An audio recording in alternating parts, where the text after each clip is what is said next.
Hello and welcome to episode 43 of Tom's Hirschsprung's podcast. I have Louise here with me today, who is going to talk about her son, Jacob, who's around 12 years old. Louise, you're a former teacher as well, so we definitely have that in common. So we'll start, if I may, just with sort of the early days of Jacob's Hirschsprung's journey. And you were also at Alder Hey, which seems to be incredibly popular with a lot of my guests. A lot of people seem to come or go to Alder Hey. Unfortunately, I haven't found anyone who's gone to Great Ormond Street yet, but there's still time. But so if you talk us through just a little bit about Jacob's diagnosis, just to start off with. Yeah, hi. So Jacob was, I had a completely normal pregnancy, no issues whatsoever, really kind of sailed through pregnancy. First child, I thought, this is easy. And then Jacob was born again, straightforward birth, no interventions, everything was kind of fine.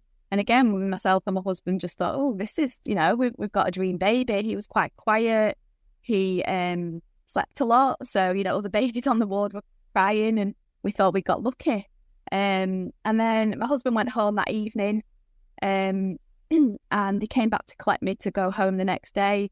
But luckily, a midwife basically said, has he had a poo? And I was like, oh, no, I don't think so. But I was really ready for going home. So I was like, it's fine. I want to get him home. I just want to get back to my house. And she was like, luckily, she was adamant that I wasn't to go anywhere until the baby had passed his first poo. So after a while, kind of Paul came back to pick me up or to pick us up. And she came back and like I packed my bag. I was literally ready for going. And she came back, this midwife, and she was like, has he pooed? And I was like, no. And then kind of all of a sudden he started vomiting really kind of obviously bright green bile. So we obviously got the doctors, the midwives came round and started kind of examining him because he'd been quite quiet. He'd fed a little bit, but nothing particularly to kind of worry about, I guess. And that's when they started like examining him and checking his tummy. They talked about obviously his tummy being swollen. And obviously that's when everything kind of goes into a bit of a blur, doesn't it? Because you just don't really know what's going on. And then they basically rushed him kind of upstairs. So upstairs where I had him at Royal Preston Hospital, they had a neonatal unit, just a ward, but they wanted to kind of check him out. So they took him up there. And I remember, it's really silly now, but Paul had bought me a balloon. And I was in like a real like daze and, because obviously we were upset and I was adamant that he brought this balloon up to and he was like, probably looking at me going, she's gone insane, this woman. But yeah, so we kind of moved upstairs to the neonatal ward. At that point we were just sat and we were unsure as to what was going on. And by this point my family were texting and going, are you home yet? Let us know when you're home. We want to come see the baby. So our phones were being inundated, but we obviously couldn't reply because we didn't know what was going on. And then after, I can't even tell you how long, it might have been 10 minutes, it might have been an hour because I just felt like I was not there, to be honest. A senior doctor came, sat us down quite seriously. And to be honest, the way that she worded it wasn't great. When looking back and reflecting back, I didn't know whether it meant that he was going to survive. The way that she worded it was, he's got a vast blockage in his bowel. He's very poorly. We need to get him to a children's hospital as soon as possible. And kind of that was it. So as you can imagine, my head was swimming. I felt like I wasn't there. I'm sure Paul felt the same, but being the good dad and husband he is, he was my rock. And he they said he'll either go to Alder Hey or Manchester Children's. And then within kind of 15 minutes, they said there's a bed at Alder Hey. So they bundled him up. They wouldn't let us travel with him. He had to obviously go in an ambulance on his own at 24 hours old. So that was really traumatic in itself, just that being parted from your baby. I'm going to get emotional now. That's not like that. So we had to kind of let him go to Alder Hey. And they said, we didn't get any more information than that at that point. They said, meet him there, go home, get an overnight bag for both of you. You might be there for a while. So obviously, we tried to let family know as best we could. We just said he's poorly, he's going to Alder Hey, and we kind of diverted at our house. We got a few bits. I've not eaten a thing all day because of the worry. It was just an awful time, really. When looking back and telling this story again, it actually does like really bring it all back. And then we got to all the hay. Must have been about 11:30 at night, so it was really late. Obviously, I'm really tired. I'd only given birth the day before, so you can imagine how emotional and where my hormones were. Yeah. And I remember we found the ward. He'd been transferred to the neonatal surgical ward at Alder Hay. And we walked onto the ward and I was, I'll be honest, crying my eyes out. And I remember there's two nurses I'll give a big shout out to. Mary Hughes, because I'm sure she'll listen to this when I tell her I've recorded it. And as I walked on, in a lovely thick Scouse accent, she said she basically grabbed hold of me, pulled me into a bear hug and just said, he'll be okay. He will be okay. And then another nurse, Andrea Fellow, who's still kind of friends with now, which is lovely. They were just so reassuring, and they were just like, you need to calm down. We're going to find out what's up with him and we'll get him sorted. So they were just, compared to the doctor who had given us that news at Preston, they were just so positive. They asked if we'd eaten and we were like, no. So they, bless them, and I always tell this story, they brought, like nurses do, they have loads of food, because they were working the night shift, and they put us in a side room and they shared their food with us. They gave us Rocky Road. They had nachos with cheese on and they gave us some of that. They were just so like lovely and supportive, and instantly kind of made us feel like he was going to be all right, I guess. They also asked, which was really important and probably quite an important point to make, that did I want to breastfeed? And I was like, well, I wanted to, but that's gone out the window now. They were like, no, it's not. So they got me in a room, they got me expressing, and said, we can get you expressing, and when he's ready to start feeding, we'll have all your milk to give him. And I think if they hadn't have done that, then I wouldn't have breastfed, and I did end up breastfeeding Jacob for a year. So they were brilliant at that as well and really supportive.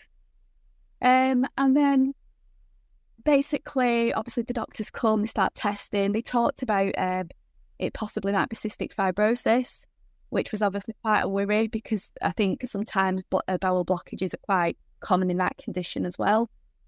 And then they mentioned Hirschsprung's disease, and that they were going to look for that. So of course, myself and Paul never heard of it. Started Googling it, couldn't really get much information. There wasn't much out there, it was 2012, and although that's not that long ago, there just wasn't much out there. And luckily my best friend actually works, she's a physio, but she works kind of with bowels in adults and women's health. And she was like, oh, Hirschsprung's? She was like, honestly, if it's that, it'll be all right, Louise, it'll be all right.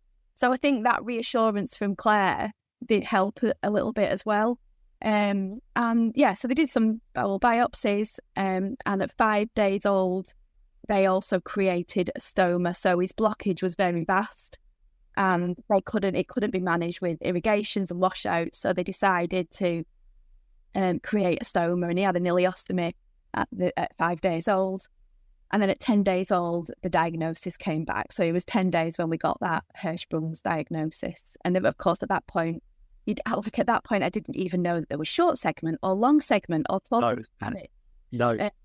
So we didn't know what would be next, really. And then, we went home with a stoma, which was traumatic in itself, I'll be honest. You don't expect to be going home 2 weeks later than planned and with a stoma. And there was a lot of trauma around that. I didn't feel we got a lot of support with the stoma. We did from the nurses on the ward, don't get me wrong, they helped us. But following that, in the community, and I don't know if that's because we were kind of out of the catchment of Liverpool, so we live near Chorley, and I don't know if we were in between community. I'm not sure, but we didn't get any support, and his bags kept leaking, and I was getting obviously upset. I couldn't take him anywhere because the bags were leaking. And then, bless him, Paul did loads of research, and we started using a hairdryer to get the phalanges to fit, and eventually we got, a lot of help from friends and people researching lots of little tips and techniques. And we got there, and, I was then able to start taking him out and enjoying having a newborn baby, really. And then he went back in for pull-through surgery at about 12 weeks old. He was under anaesthetic for about 9 hours. So it was a really long surgery. And when he came back around, they said that they'd taken most of his large bowel. So Mr. Bailey, his doctor, who is now retired, but was fantastic, kind of described it as extended long segment Hirschsprung's disease. So it kind of wasn't short and it wasn't total colonic, but basically most of his colon was taken, and they had to kind of, the little tiny bit that's left, they had to flip it around to kind of reconnect. So that was kind of like the start of it, really. He was very poorly after his pull through. He also, unluckily for Jacob, he started kind of really struggling with his breathing not long after his surgery, and he was diagnosed with, I think it was bronchitis at the time. So he must have got that just the day before he went into hospital, just really unlucky. And he was quite seriously poorly. He was so, Mr. Bailey, the doctor, the surgeon, was very worried, and he actually came in on his day off to check on him. He walked on the ward in his jeans and his shirt, and he just like, I'm just concerned. And he ended up having a blood transfusion, actually, Jacob, to help with getting more oxygen around his little body. So he was quite poorly, but obviously he recovered from that. And then he got a line infection, so he had like a line going into his neck, and that got infected. So it was, that pull-through surgery was quite traumatic, in the sense it was a really long surgery, and then there was complications after it. But obviously, everything went really well, and all the hay, as I said, were fantastic. And we got home, I think it was about 2 weeks later, and he did his first poo on our first wedding anniversary. Oh, that's a nice present. So our first wedding anniversary was in Ronald McDonald House, and we celebrated his first poo. Oh, fantastic. Thank you so much for sharing. That's an awful lot of info, but thank you so much. And this is why I wanted to talk to you as well, because I like having lots of different Hirschsprung stories, and everybody has their own story to tell, and it's all full of ups and downs. And I think the last thing I want to do is just do one or two stories and then say, yeah, everything will be fine, etc., etc. But for your story, it's, and I know we're only part way through, but it is full of ups and downs. And possibly as well, some people listening to this will think, I'm the only one going through this at this time. And then to hear your story of, we had this, and then this happened, and then this infection and that infection, to know that those things, unfortunately do happen, and that people aren't the only ones as such. It's definitely, and that was one of the things. I think when Jacob was born and diagnosed with this, obviously you feel like you're on your own, because it's a rare condition. It's still, to this day, people are like, oh, what's that? I've never heard of that. Even some medical professionals, haven't heard of it, always heard of it. I remember taking him seen out of doctor in the night when he was possibly about 3 or 4, and again, they'd not heard of it before, which I completely get. They can't know everything.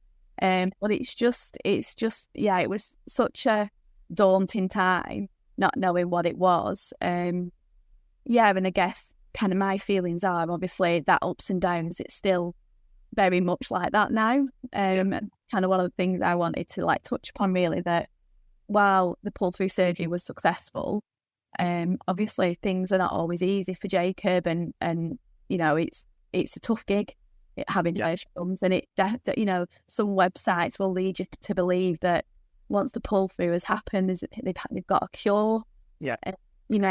Whilst that's kind of medically true in the sense that they can then poo normally, actually living without a large bowel or some of your bowel is really impactful.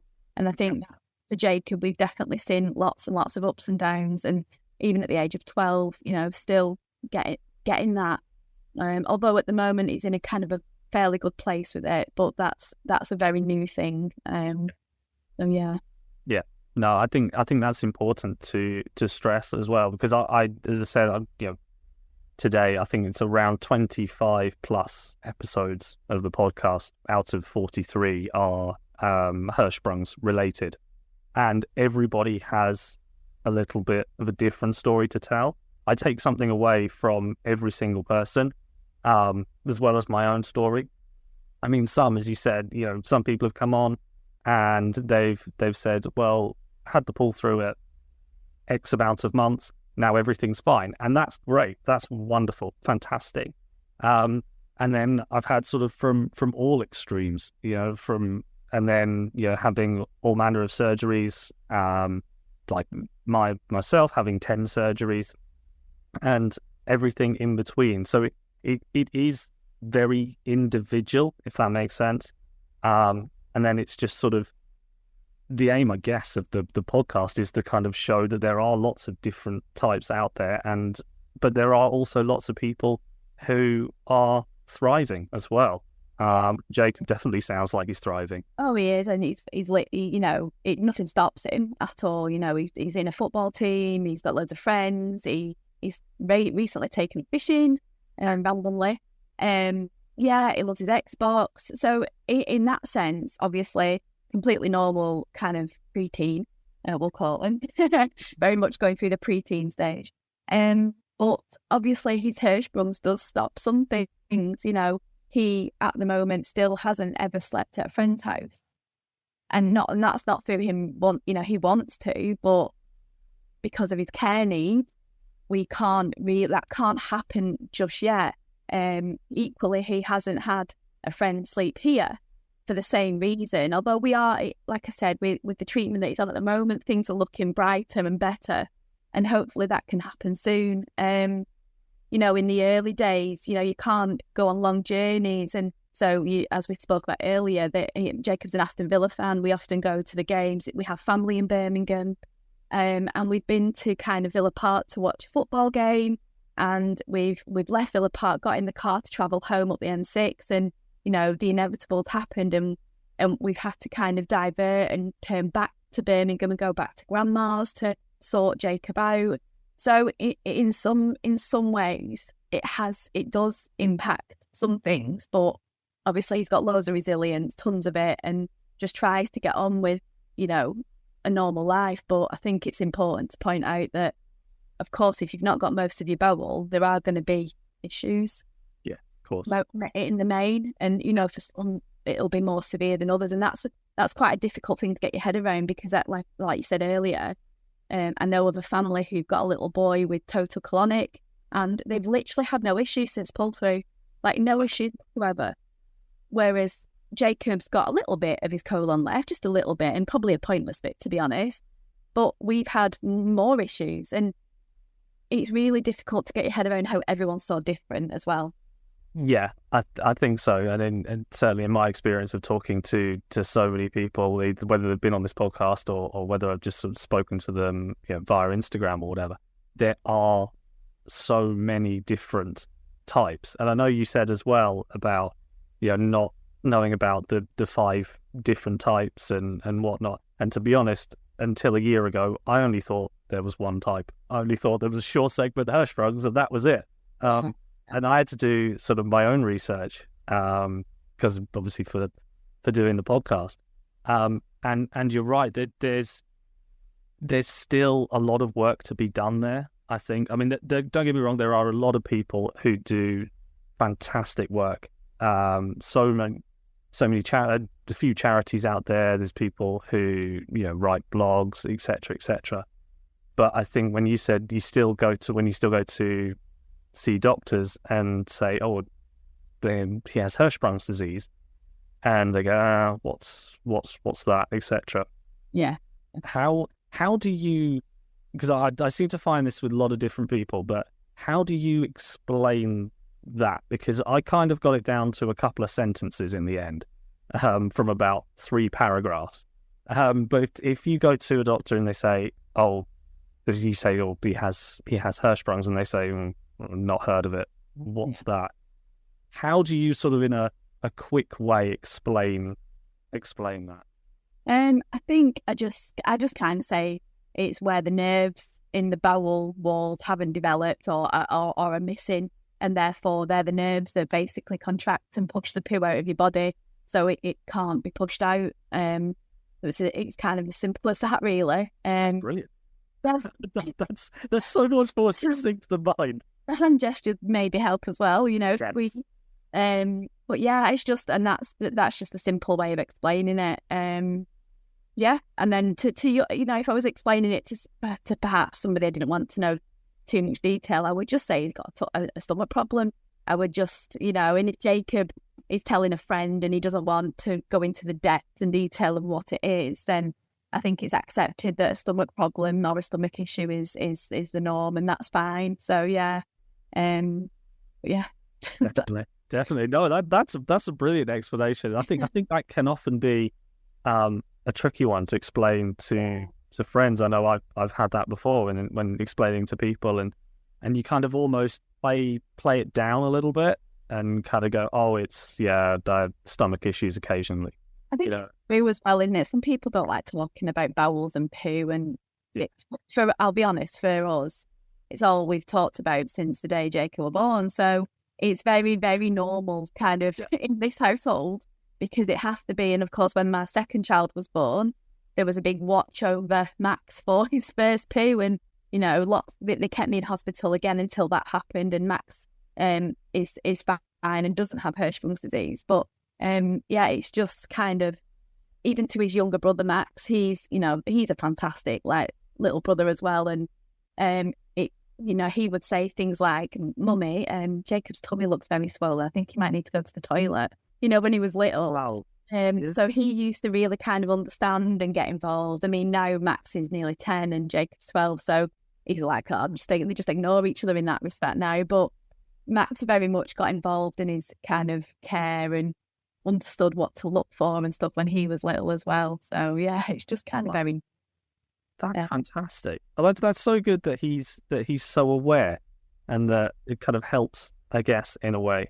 And another thing as well that has sort of fascinated me a little bit about people who have a child with Hirschsprung's and then have another child, like my parents did. Were you given like the odds as such of then having another child with Hirschsprung's in a sort of percentage way? Yeah, I mean, I don't think we were given it by the team at all. Hey, I think we just knew that. I think it's something like 1 in 7. So the likelihood was that we wouldn't have another child with it. But again, I know from knowing about other families that I've read about that sometimes they've had 2 children and both children have got Hirschsprung's. But I'm sure the numbers at the time was like 1 in 7. But it went up. Sorry, if you had another boy, which we did. But yeah. So we kind of knew that I guess we knew the risk, and there was a lot of talk and a lot of chatting about whether to have a second one because of Hirschsprung's. But yeah, we decided to just and Max is fine, doesn't have it. It's fantastic. It's really good to hear. Really good to hear. And I know you wanted to touch on. I don't know, we've spoken a little bit about it early on. But you wanted to touch on sort of the mental and emotional impact of having a chronic illness and the real need for more support in that area. Yeah, I think it's something Jacob massively struggles with. So whilst I said earlier on that he's a very normal 12-year-old, plays football, you know, he's so positive and he has so much resilience, he doesn't realise how much. He does struggle with it, you know, and has done for a long, long time. And like the team at Alder Hay, the nurses, the surgical team, the team who still look after him now, are fantastic. You know, can't fault them from a medical point of view.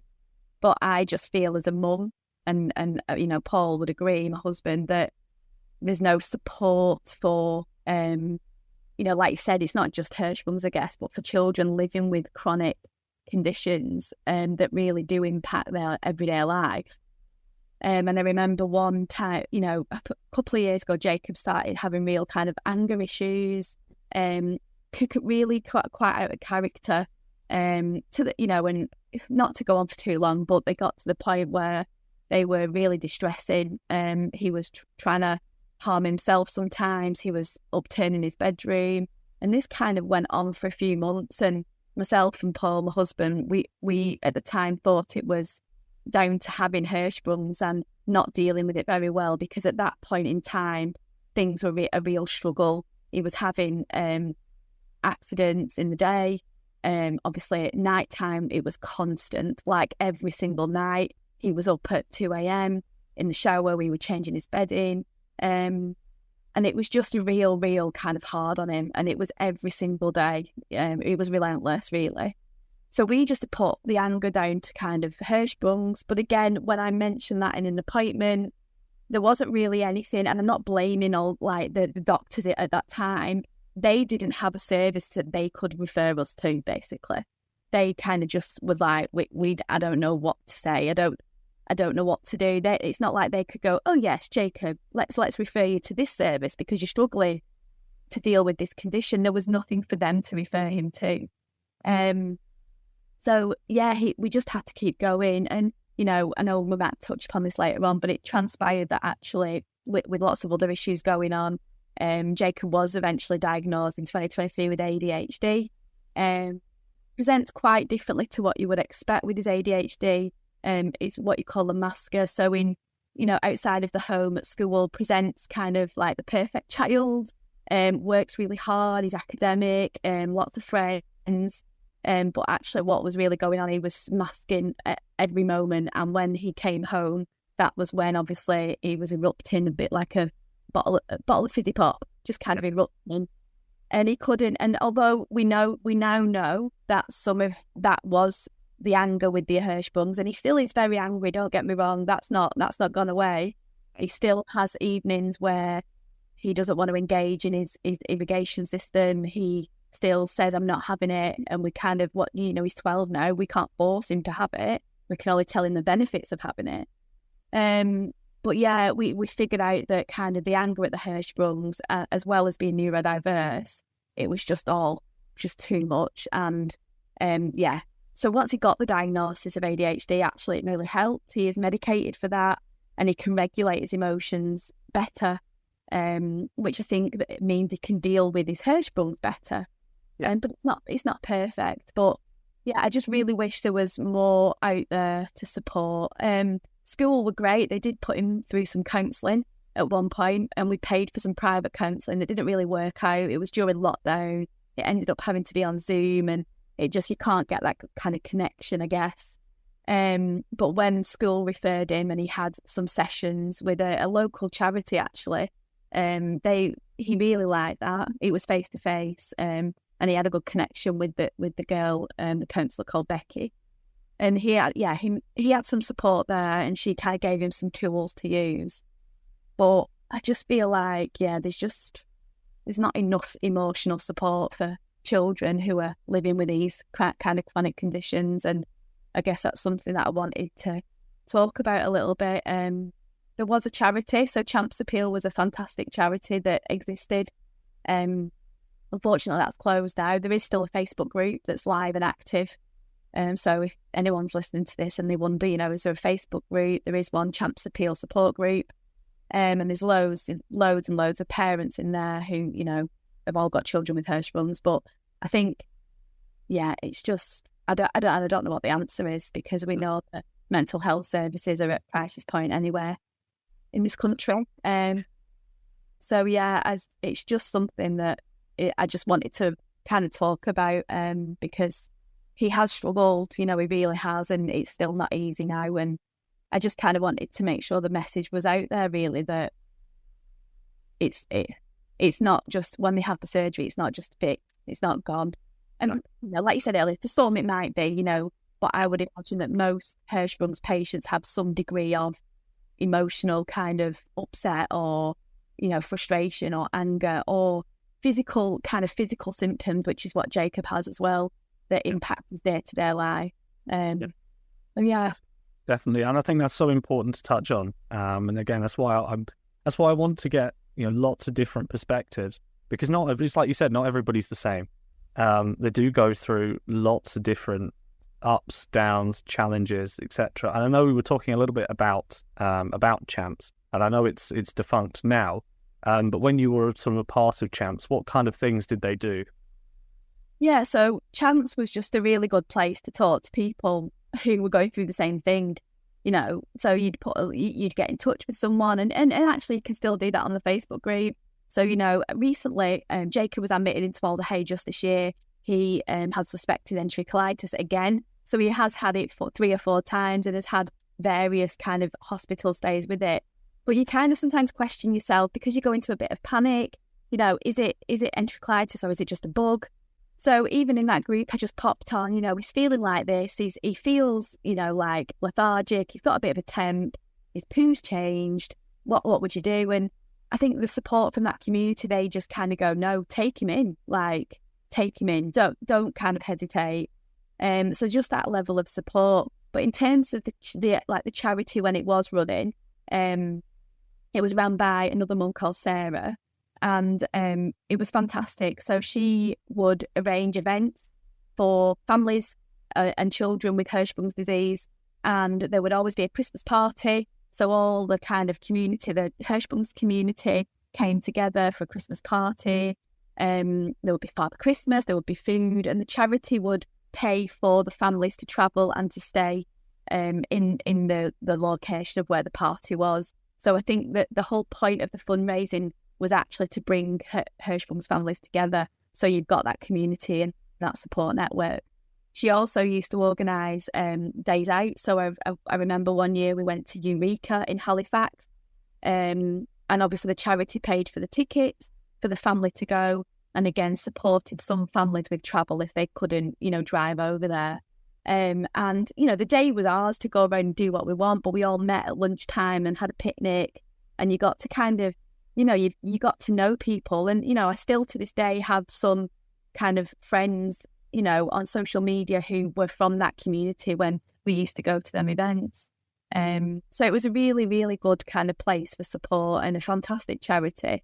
It has, like I say, it has now kind of closed, and I understand why. You know, Sarah, her son Jacob with Hirschsprung's is kind of, he's grown up and he's kind of moving on in his life, and she didn't have the support of her mum anymore, who sadly passed away. So she just felt, and she'd given so much, you know, she felt like the time was right to kind of shut the door on that, which is absolutely fine. But the support that she and that charity provided was superb, really.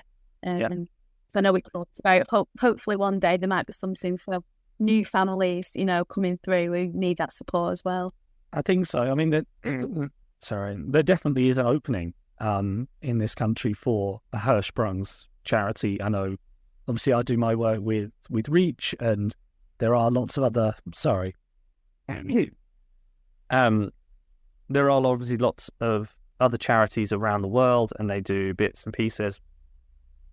But just specifically for UK, there is definitely an opening for a charity, and obviously it is very much needed as well.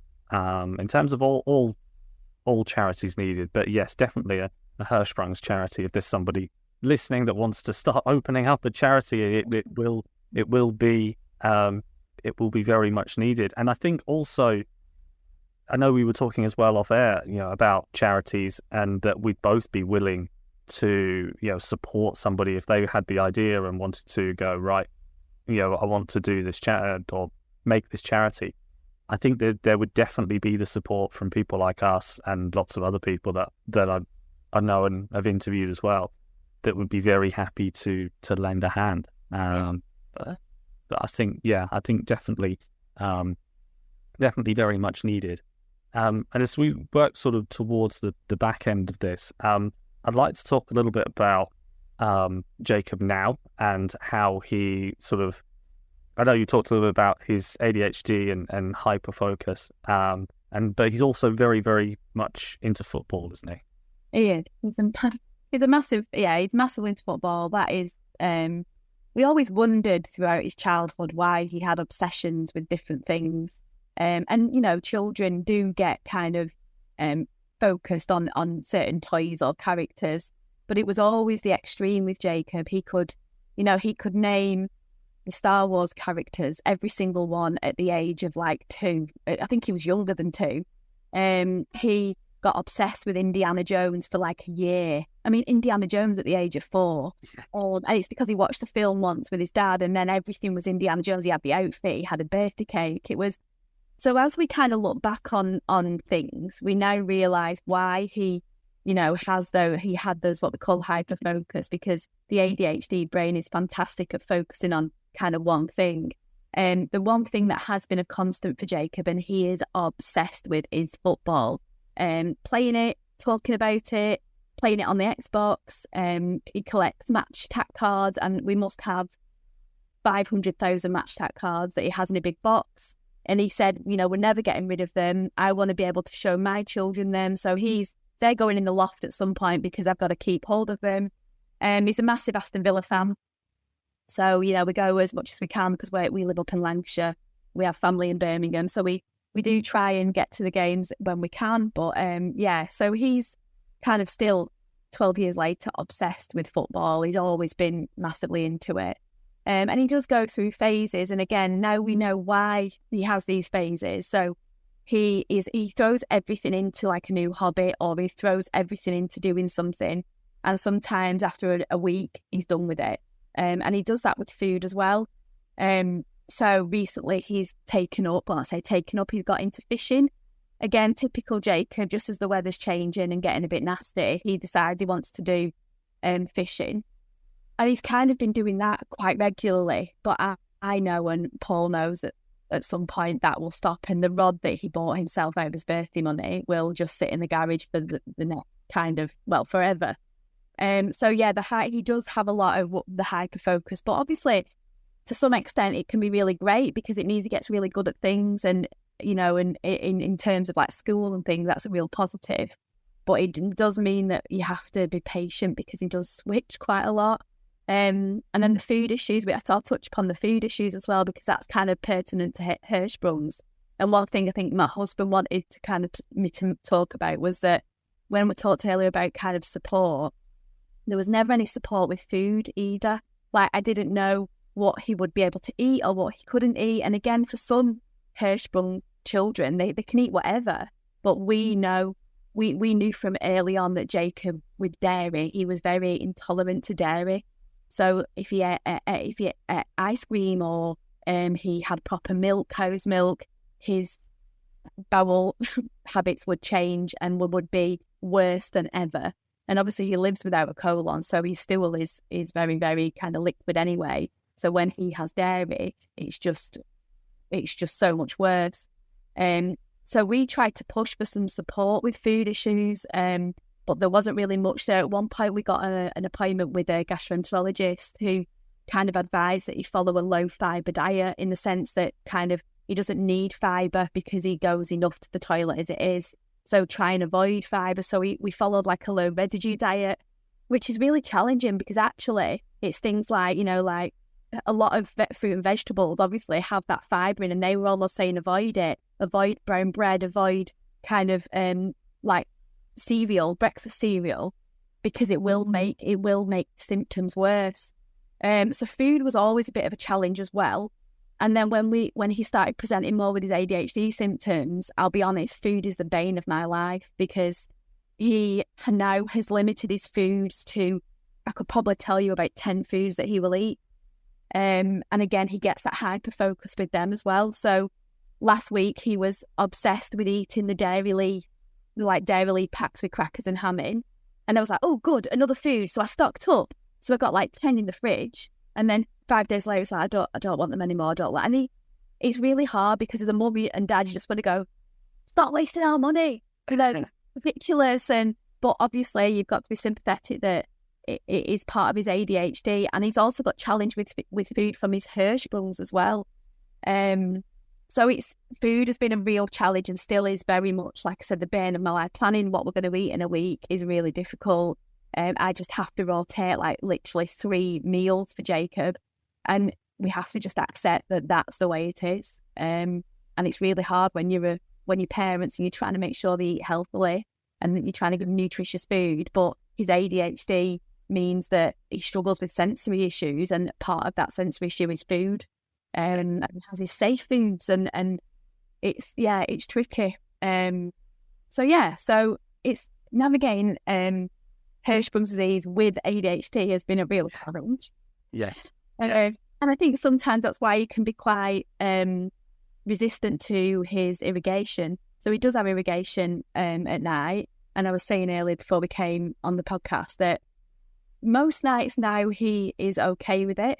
But some nights he just isn't. He just can't accept in his head why he's having it, why he's having to do it. It's not fair, it's not right, so therefore I'm not doing it. And we just have to kind of let him navigate that himself now because he's 12. We just have to try and persuade him that actually the result of having it means that you can sleep all night. Yeah. Essentially.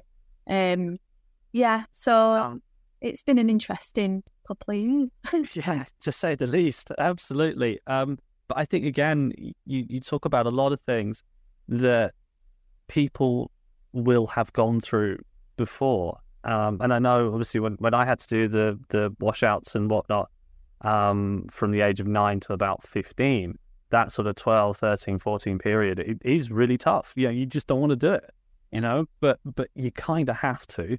Otherwise, there'll be further problems down the line, and you kind of have to accept it, but you don't really want to accept it. And it is very tough. And he knows it benefits him, but then he also knows that his friends don't have to do it.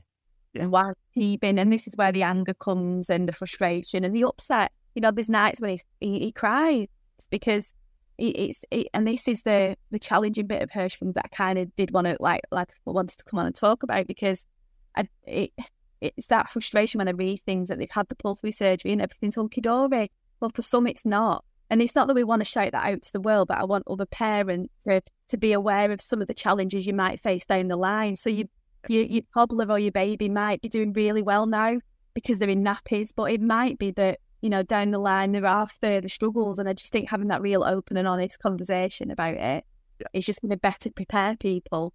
Fingers crossed there won't be any issues, but there might be, Yeah, no, and I think you've done a fantastic job in that. And that's the thing as well. That's why I want so many different stories, because there are so many different things out there. There are so many different types. There are so many different stories. There are so many different things that people go through. And I think it's fantastic to highlight all of that. And again, it's not necessarily something that people want to, go through or anything like that, or even talk about to some extent. So I commend you highly on coming on and chatting about this, because I think it's fantastic to highlight. And just very quickly before we wrap up, in terms of, I know you said Jacob doing really well at the moment, and long may that continue. In terms of sort of the future looking like, obviously sometimes it can be very uncertain. I think we know that. But what would you like to see sort of for Jacob in the future? I guess you just want him to be happy, don't you? And that sounds cheeky, but I just want him to be able to lead a normal life, and we try kind of like going back to when we spoke earlier about, having a sleepover, that he can have a friend sleepover, or he can go to his mate's house as he gets a bit older. And if he still needs to use an irrigation system, he can just pop along to the toilet, do it himself, and everything's fine. And he sees that treatment as just part and parcel of his everyday life. But I understand that we get that that's really difficult. And obviously we just want him to go on and do really well at school and get a good job and, do whatever he wants as he gets older. And I think he will. Like, I don't sit here and think, oh, it's going to stop him from doing anything. It absolutely won't stop him from doing anything. I guess my uncertainty at the moment is whether he will continue working, continue with the bowel washouts. And he might get to a point where he doesn't need them. I know you said you stopped at 15, but not long ago, the doctors at Alder Hay, because we were having that much difficulty, in fact, it was only last year, basically said, we've got this last thing to try, or he can have a stoma. And they literally said, we can book him in now. If we think that a stoma will give him a better quality of life, we can book him in now. And obviously I was like, I was quite shocked that they would do it that quickly. But I think we'd been to lots of appointments prior to that, and we tried lots of different things, and nothing was really helping or working. But Jacob didn't want to. He didn't want a stoma, and he still doesn't really want a stoma. And the irrigations are helping massively. So I think it's, for me, we just need him to understand. And I think there's just a bit of immaturity yet. You know, he's only just turned 12. That some people have to have medicine, and this form of medicine, my husband has to have medicine every day, and he tries to say that it's just a different form of medicine, and if that medicine helps you day to day and function normally, then it's absolutely okay. And he takes his ADHD medication, you know, with no problem, because I suppose it's a tablet and it's gone, and he knows how that helps him and supports him. We just need him to accept that his irrigation is doing the same thing in a different way. So, yeah, I guess the future, it would be brilliant if he could stop the irrigations, and then, you know, everything it kind of functions normally, and he doesn't have accidents and he doesn't have problems in the night. And that might come, I guess that's the problem with Hirschsprung's. It's literally like a bumpy road. It's never, ever straightforward. You think you've cracked it, and we've been through this so many times. You think you've cracked it, we've sorted it, it can come out of pull-ups, and then boom, it all just goes to pot again. So we're very much kind of aware that, yeah, there's still a long road ahead, but it looks better at the moment. You know, you can kind of see a light at the end of the tunnel. So hopefully by the time he gets to kind of 15, 16, 17, you know, he might be in a position where he can move away from the irrigation like you did, and, you know, but we just don't know, I guess. Yeah. Absolutely. Well, I wish all of you, yourself, Jacob, Paul, and I see you have a lovely dog in the background as well. Yeah.